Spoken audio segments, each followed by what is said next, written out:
welcome to the Content Bite, a podcast for freelancers who use their words to make money. I'm Rachel Smith, a freelance journalist, copywriter, and content producer. I'm also the founder of Rachel's List, a jobs board and community for Australian writers and other creatives. And I'm Lynne Testoni. I'm a journalist and a content writer as well. Rachel and I are your weekly co-hosts, and every week we're bringing you all kinds of tips, tricks, and some fabulous guests to help you make the most of your freelance business. This podcast is sponsored by our good friends at Rounded, easy accounting and invoicing software made just for Australian freelancers and sole traders. It's everything you need to make freelancing easier. Find out more at rounded.com.au. Also, if you're a gold member of Rachel's List, Rounded is giving you 20% off an annual subscription plan. Upgrade to gold membership for all the details. Hi, Rach. Lovely to see you again. It's been a big week. We've got an exciting project we're working on, which is wonderful, but it's keeping us busy. It's definitely keeping us busy. I'm feeling a bit brain dead after our 4 or 5 hour meeting today. Look, it's good to get out of our comfort zones. And also we talked a lot about the podcast and future guests, and it was great to see that people are enjoying it. And also I'm very excited about our guest this week. We've got a guest, all the way over in Europe this week, which isn't something we normally do. No, it is exciting, isn't it?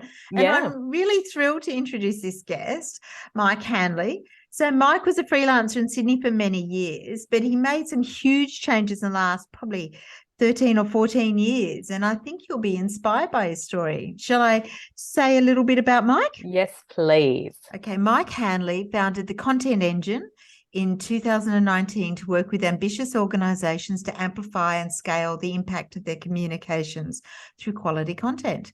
He was the head of digital communications at the World Economic Forum for 8 years, which is why he's over in Europe, in Geneva. And he built the team that turned the forum into the largest owned media publisher in the world. Oh, my Lord. Wow. A graduate of the London School of Economics and the London Business School, he's been working to produce the world's best content with some of the world's top organisations for 30 years. Welcome, Mike. Great to have you. Hi, Lynn. Hi, Rachel. Thank you. That was a great introduction. It needs fireworks. Boom. Boom. I know. Boom. We don't have any of those. We should really get Josh to put some fireworks in, hey? Definitely. When the bio Josh, go the fireworks. Go the fireworks, yes. But I mean, look, it is an impressive career. And you were saying off air that you guys used to live in Bondi and you transported the family to Switzerland, and now some of your family live back in Bondi and you're back in Geneva. How is all of that working out for you? Yeah, life was made complicated for us, like many, many other families and individuals by the pandemic. So we lived in Bondi. We renovated a house there, and we had 3 children in our house in Bondi, in the noughties, I guess. And then I was recruited into this role at the World Economic Forum as head of digital content. That's a once in a lifetime opportunity, isn't it? Well, it was funny, it's because like once in 100 lifetimes, so once in 1,000. Like, when do you get offered from Bondi Beach to move to Switzerland to be a senior executive and run a serious team? That just doesn't happen. And even though we were really, life was good and we were really comfortable, I remember telling my wife, Claire, when I was offered the job, she kind of sat down on the stairs and she put her face in her hands and she was like, I guess we have to go.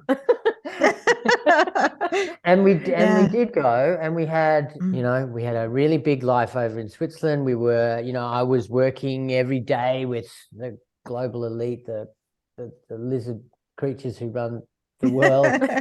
and it was a really intense job of the kind that I had never, put demands on me. I learned so much. I grew so much as a professional, and it also was difficult for it was a difficult transition for the family. It took a while for the kids to find schools and be comfortable where they were. And 10 years later, we were still in Europe. I left the forum 8 years later, started a company based on what I had done at the forum and the ideas and the principles and the processes that I had developed and learned and built at the forum. And those ideas were welcomed by our customers, and what we do, people appreciate very much. And then the pandemic came along, and my boys were in Sydney, and we were in my daughter and my wife and I were in Europe, and we were separated for the 2 years of the pandemic. And there were many months when, had anything happened either side of the world, we could physically not be together. And it was really, really, really uncomfortable. So recently last year, really, we decided that home is, back home in Sydney, and Claire and two of the kids are living back in our family home in Bondi, and I am commuting, really.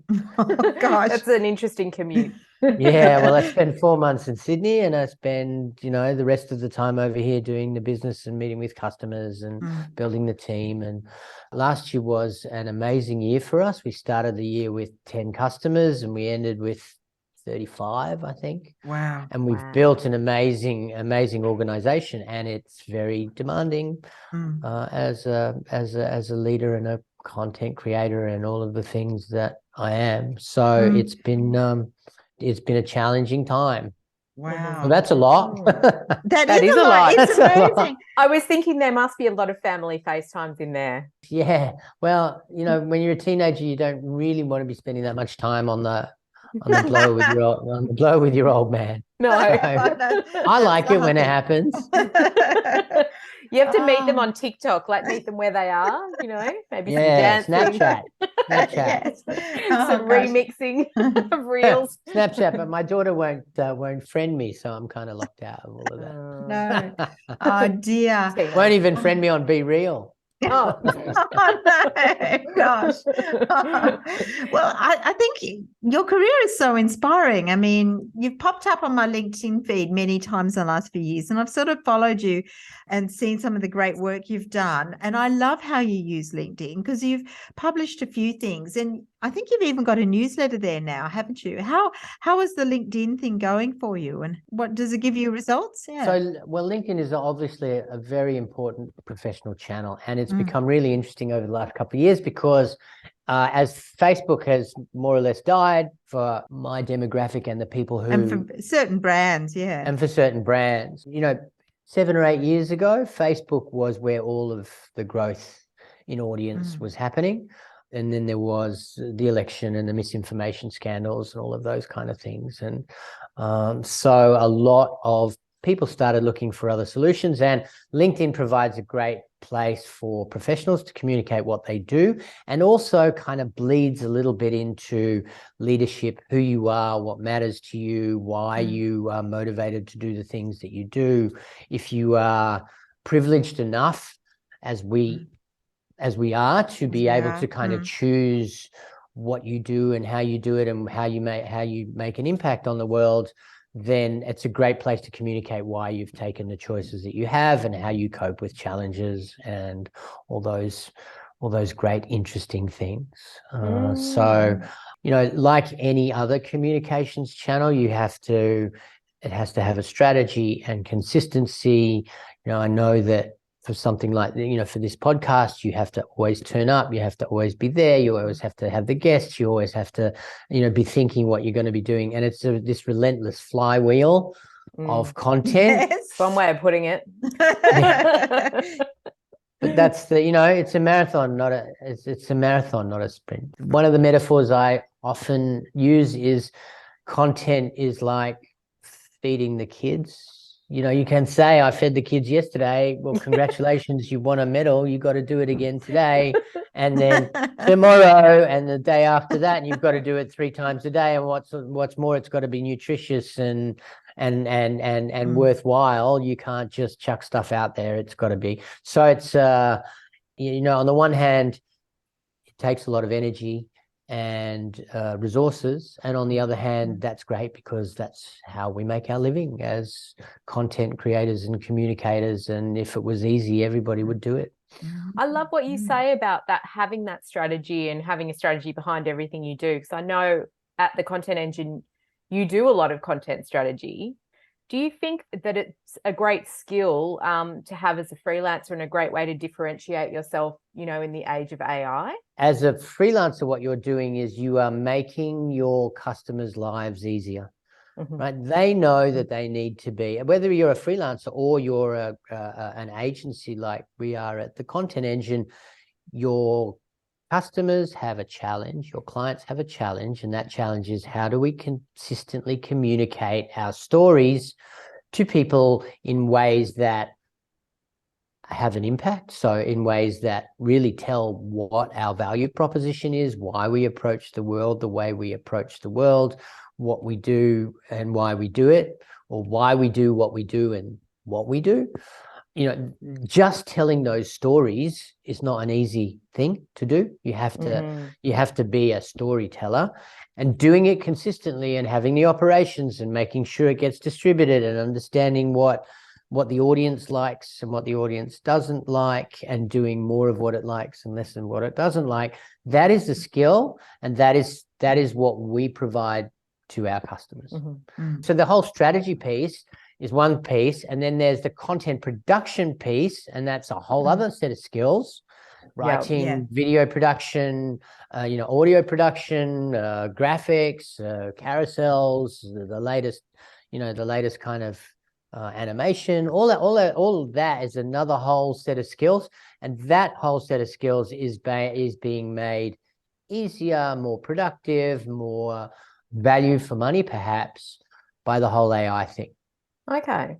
So I don't think, our jobs are not at risk, because actually what we do is we listen to what our customers' stories are. We interpret them for the audience in a way that the audience will listen, and then we make it. Well, if we can make it quicker and cheaper on behalf of the customer, that's great. If the customers if the customers have the capacity to do it themselves, well, lots of customers already have in-house, comms teams or digital teams or whatever. Those teams will get more productive, and between us, we will be producing more and better content because of AI. I guess what I was getting at is it's the storytelling element, and that those storytelling skills and being able to put a strategy behind all of that perhaps AI can't do yet. So yeah, that's exactly it. Yeah. That's exactly. Well, the AI is sitting there saying, right, what do you want? And it's the humans that need to tell it what we want. And we tell that on, for freelancers or for content creators or communicators, we tell it what we want on behalf of our customers in a way that will tell their stories most efficiently, impactful, and effectively. I'm quite inspired and quite awestruck by the things like working for organizations such as the World Economic Forum. Are they inspiring? Or I always worry, like particularly some of those big organizations that might be just like so bureaucratic and stymied by sort of rules and regulations. What is it like working for those sort of organizations? Yeah, so on LinkedIn a couple of weeks ago, I asked the question, do you have a bias for action or caution? Do you ask for forgiveness or permission, right? So, so I was at the forum for 8 years, and in that time we grew the audience from almost nothing to literally into the billions with the Facebook videos, and so billions of views of the stories that we were telling. And you don't get that way without having a bias for action and a bit of a risk appetite as opposed to risk aversion, and the ability. And so my job as the head of the team was to protect the team when we had crossed the line on something, and point out to people that we are telling many, many stories. This organization has many, many, many, many, many, many stories. Some of them you'll like, some of them you won't like. But the story that you don't like is just one of many, many stories. And so look at this bank of content that we've produced.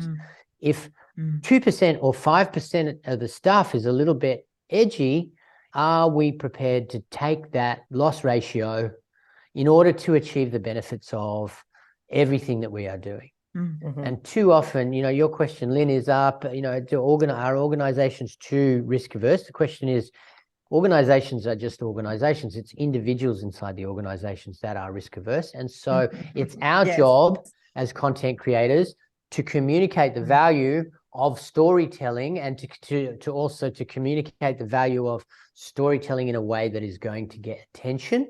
And it's often those attention grabbing tactics that make corporate executives nervous.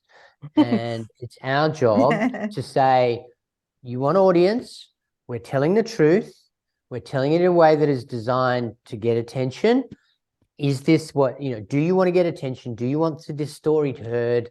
If so, this is how you do it in the digital communication space. Interesting. And so how did your day change when you left the forum, and what made you decide to leave and start your own business? After 8 years and growing this massive audience and building a fantastic team, I felt like I could continue to do the same thing for as many years as the forum would have me, and build up my pension, and that would be great.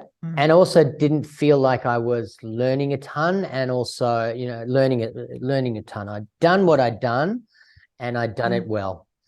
I started my career, so Lynne and I first got to know each other when I was a professional freelancer in the noughties in Sydney, and I knew how to play the mental game of being a freelancer and add value to different customers. And I knew how to play. I knew that was all about it's a mental game. It's understanding that you don't need the confines of a organization. You don't need the structure of a career path. You can navigate the world through your own skills and the value that you provide to the world around you.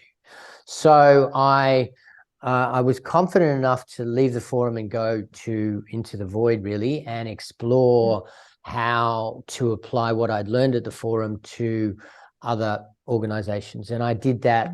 As soon as leaving the forum, I had some really great customers. I worked with Microsoft. We worked with an organization called the Global Center on Adaptation, worked with a disaster risk reduction agency, So I had some great clients. And then after, I was doing really fun consulting work. And at the end of every consulting assignment, the answer was, you need lots of great content in order to build your audience. And the answer was, well, who's going to do that?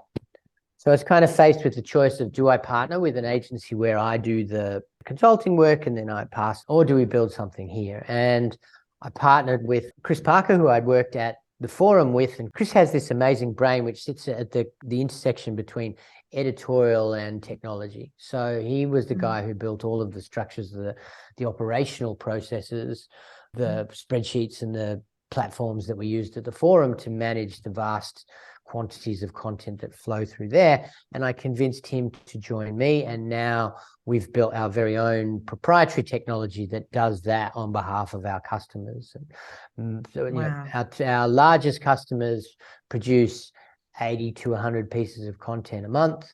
And our smallest customers produce, 6 or 8 pieces of content a month. And all of that is managed from ideation through to distribution on this platform that Chris has developed. And that's what we call the content engine. And so that's how we add value to our customers. Wow. So I guess one of the challenges is when you and Chris are sort of like the front people of it, how do you delegate and how do you communicate to your clients about who's doing the work? Because wouldn't they all want you? They meet you and Chris, or do they're okay with that? How do you work that? Yeah, so we have a team of editorial account managers. And when customers come on board, the editorial account managers do, we have a process that is structured. For all our editorial account managers follow the same process. And that process is, we ideate on behalf of our customers. So we come up with a bunch of ideas for them every week. We have an editorial meeting once a week. The ideas that we come up with and the ideas that the customers contribute, We go through those ideas and we commission those ideas as different types of content. So videos, blog posts, social pieces, graphics, whatever it is, in a systematic way. All of that is recorded on the platform. Then the commissions are produced on the platform, and then the content is distributed from the platform. So it's got nothing to do with me.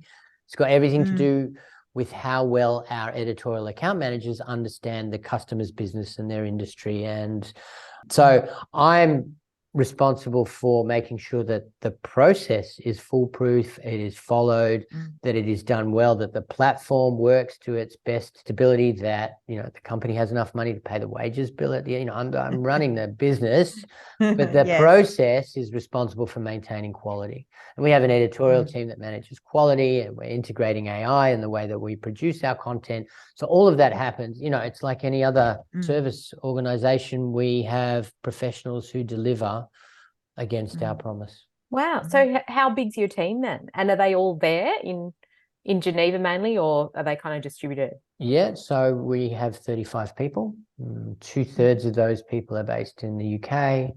We have the senior leadership is in Geneva because the directors came from the World Economic Forum, and this is where we live, and this is where we started the company. We have one person in Sydney, Claire, my wife. She's head of finance and people. So she does all of that from Sydney, and when I'm in Sydney, I work from there.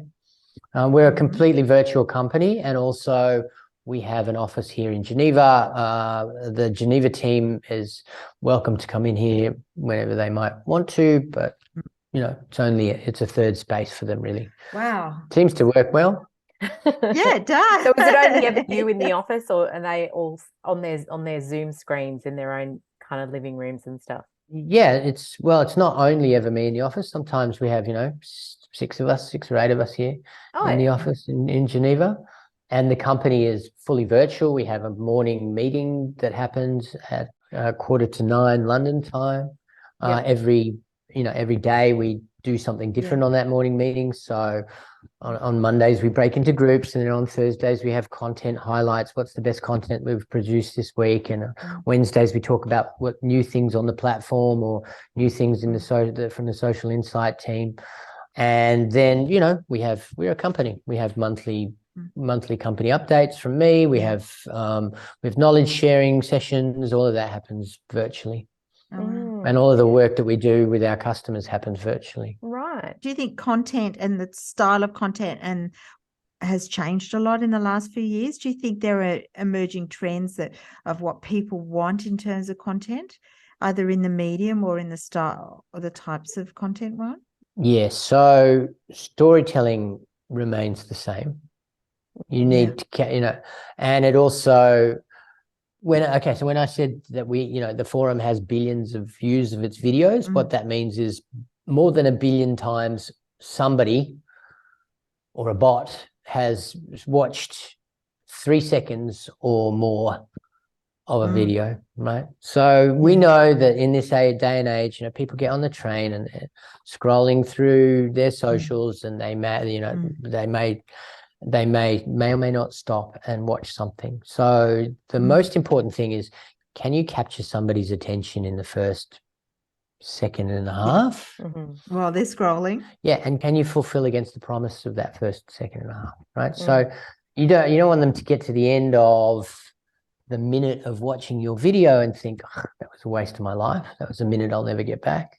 So you need to capture their attention and then fulfill against that promise. And that, whether you're doing that in video form, whether you're doing it in written form or in graphical form or whatever, you need, you know, our art as content creators is to capture people's attention and fulfill against that promise, right? Yeah. So, and in terms of formats, you know, the platforms are always changing. Is it a reel? Is it a TikTok? Is it a story? Is it a carousel? Is it these things are always changing, and you will never second guess what's going to work on a particular platform or not, right?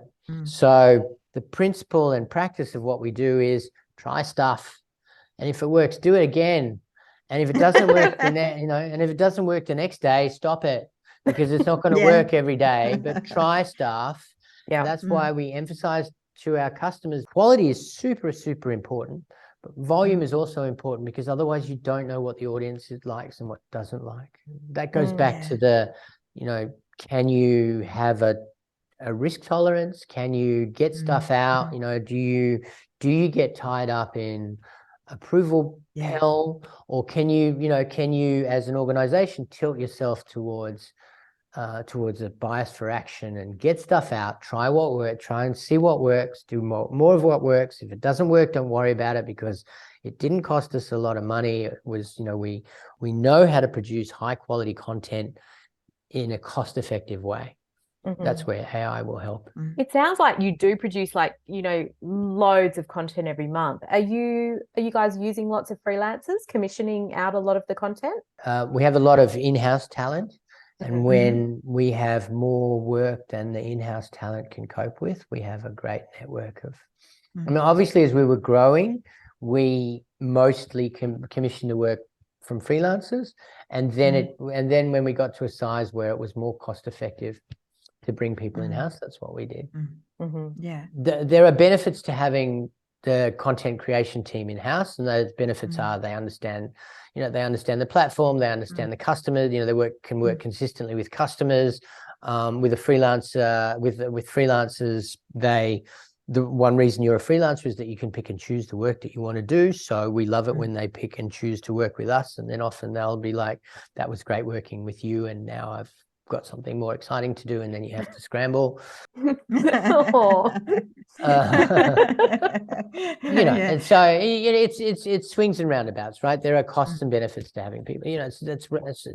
I'm not a content creator anymore. I manage a company, and managing a company is counting things in and out, people and costs and accounting and people, strategy, all those things. Yeah, that kind of brings me to my next question. Do you feel this slight pressure to be across all the platforms, to know what they do and how they tick and that sort of thing, or do you just leave a lot of that to your team? And I would love to, I don't know if you follow, there's a guy called Matt Navarra. He is a fabulous social media analyst and consultant.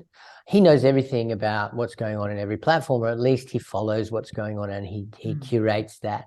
And I would love to have both the mind that does that and the time to do it and curate. And to a certain extent, I keep reasonably on top of this. And also, I don't need to know where the share with your friends button is on Instagram. I don't need that. I have limited brain space. That's not where I need to be. My people need to know that. Yeah. And we have that skill in-house. And we've got Jamie, she's a fabulous social insights analyst. We've got Ollie, who's our data analyst, and he knows all of this stuff inside out. Yeah. And so we have that inside the organization, and we have it externally because there's Matt Navarra and others who do that work. And it's really, really important for us to keep on top of that. I personally can't cope. Well, that's good. That makes you human. and don't need to. It's a matter of where you put your attention, where you're adding value as a professional and an individual, and knowing where the share now button is not a good use of my limited brain space. I think that's a good lesson for so many people, instead of what we do, which is spread ourselves so thin and think we have to be everywhere and, no, everything. Don't. I'm learning a lot about how to conserve my energy. Yeah. And how to apply the energy where it's most effective. I mean, I have gone from being an independent freelancer for 12 years, working in Sydney when I was an independent freelancer. I could never see the point of employing anybody, because then you get just people problems. And that's of course true. And then I went and ran a big team at the Forum and learned all these skills about how to manage people, how to communicate people, how to not say stuff that's going to piss people off. Don't always manage it. I learned a lot about how to lead a large team and when to intervene and when to do, when to not, when to leave things, all those kind of things that you need to know as a leader of a company. And then I went back to being a freelancer, and now I've built this organization that has a life of its own, that needs my intervention at strategic times and places. And that's at every stage of your career, you need to understand where you're best spending your time and how to manage that time, because it's the only really limited resource that we have. I know a lot of our audience, well, some of our audience have definitely set up their own agencies. So what lessons did you learn? What are some of the big lessons that you learned in setting up your agency? Okay, so for agency owners, there's a couple of things. First is there's what they call the agency problem. And the agency problem goes back to what Lynn asked me earlier, which is, don't all the clients want you? And I was, for a time there, every proposal that we did for every customer was individualized, and I had to write it. And then when it got to delivery, it was a different thing to what we delivered last time. And it was like, how the hell do you scale this? This is going to kill me. So, and I had a bit of a breakthrough there. I read a book called Built to Sell. I can't remember the author, but it's a book called Built to Sell. It's a great book. It's a fictionalized account of an agency owner who's doing everything, who's involved in every client pitch, who's delivering everything, every piece, is spreading himself thin, burning out. And he works in this story, he works with a business consultant to standardize the product. And get a standard product that is both scalable and deliverable, and you can understand the costs of it, and you can understand the value proposition for customers of it. And just, in the book, he does just one thing, and that just one thing is logos. In my case, we do just one thing, and that just one thing is content. We've got small, medium, and large packages, and we deliver with a standardized process, a platform that provides a single source of truth and a way to communicate and to understand the analytics and the data and all, so we've standardized the product in a way that we can deliver in small packages, in large packages, at 100 pieces of content a month, at 6 or 8 pieces of content a month, at certain budget levels. And we understand, within those bands, where what's more profitable and what's less profitable, what sort of resources we have to apply. And so that's why I mentioned earlier that 2022 was this massive year where we started with 10 customers and we ended with 35. We could only do that because we had a product to sell that I didn't need to sell. I got a great guy. I got an amazing growth leader on board called Rob, who has worked really hard with me to standardize the product and deliver it in a way that corporate and other organizational customers can understand. We do the pitch. We're like, do you want amazing content to grow your audience? And the answer at the end of the pitch is, well, yes, we do. And then it's like, okay, small, medium, large, this is what it costs. Which do you want? And then we just deliver it. We have an onboarding process to understand that we're our editorial account managers, understand what the customer's industry is, make that, apply that knowledge, turn that knowledge into content, and do it systematically, repeatedly, and in a way that is measurable, so that we understand what the return on investment is, what sort of eyeballs we're getting, what sort of response we're getting, how much engagement, all that kind of stuff. This is not a mystery anymore, guys. This is an industry that has been around for over 10 years. And so the principles and the processes for success in that industry are well circumscribed and understood. So you need those. Interesting. Yeah. You need those. That's the thing. You need those systems and those processes. Yeah. And the right people to work with, so that you can be freed up to do, to run the business, I suppose. Exactly. Without reading Built to Sell, and understanding that scalability, maybe I'd still be writing every proposal. Maybe, maybe that question. Or you'd be in the corner in a heap. Yeah. I'd be in, or I'd be in a corner in a heap, literally. It just wouldn't have worked. So it has worked, and now we have a big company, and we have a way of. We have a business model that works, and we can build the blocks. The first challenge for agency owners is understanding what it is that you deliver and building a scalable model around that, and saying no to stuff that doesn't fit that model is the most difficult thing. because you'll bend yourself out of shape if you know, the tendency is a customer wants red and you only supply blue. But they want red, and red is money, so you'll do the red, or maybe it'll be a bit purple, and the customer won't be happy because it's purple because you're used to delivering red, but they wanted blue, you know. So if it's red, stick with red and say, no, we only do red.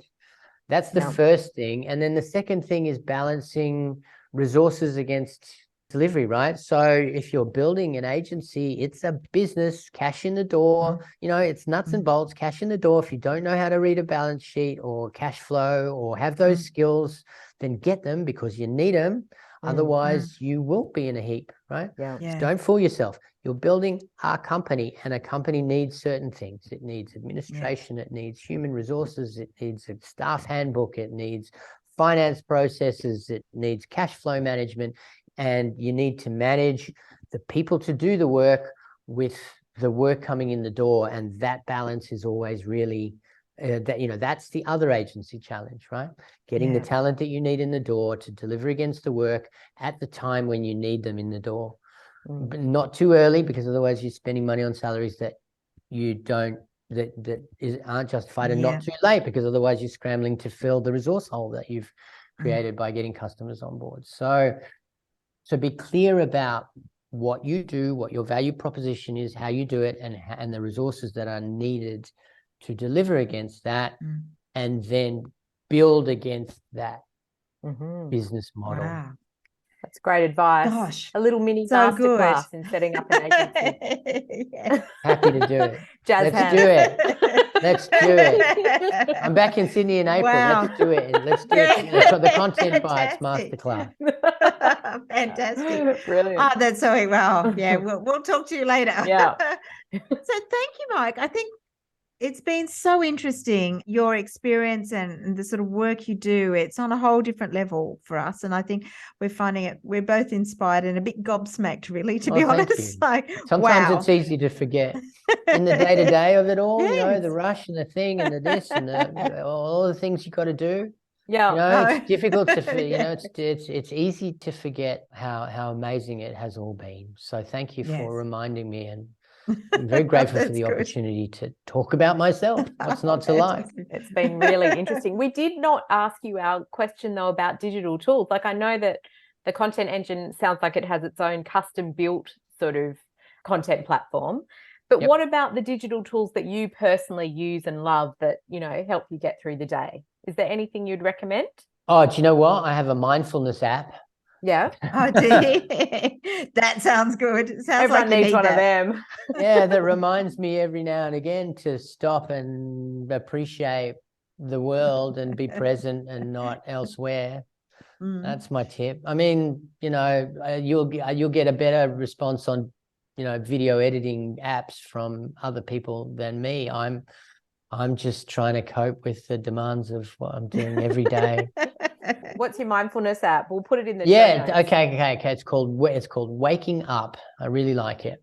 Okay. It's called Waking Up, fantastic. and it's by a guy called Sam Harris, who is a. Oh, I love Sam Harris. There you go. So it's Sam Harris's app, and I mean, everybody. Some people may already have a mindfulness app, and that's great. But if you don't, this one goes very deep into what it's all about to be a human being.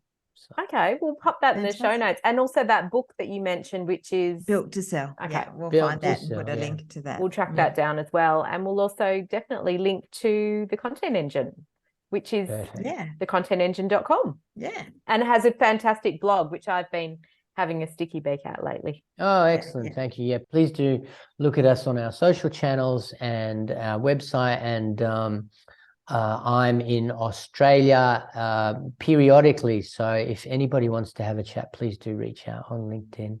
And we can find you on LinkedIn as well. Please do find me and follow me on LinkedIn. I do a newsletter each week on what's going on in digital communications and campaigns and other things, and what's happening personally. Okay. So it's really interesting. It's a really good. I really enjoy that. I'll definitely. Don't read many newsletters on LinkedIn, but I read Mike's. Okay. I'll be going and hunting that down. Well, Mike, thank you so much. This has been a very fascinating chat, and we appreciate you giving your time to us. I think it's your morning and our evening. Indeed. But it's been really great. Yes. Lynn, Rachel, Yeah. thank you so much for having me on. That's It's great. been an amazing conversation. Thank you. Yeah, and I should say thanks again to our sponsors, rounded.com.au, because they're easy in accounting and invoicing software, and they're just made for Australian freelancers and sole traders. So go to rounded.com.au. Alrighty, we'll see everybody next week. Bye. Bye-bye. Bye.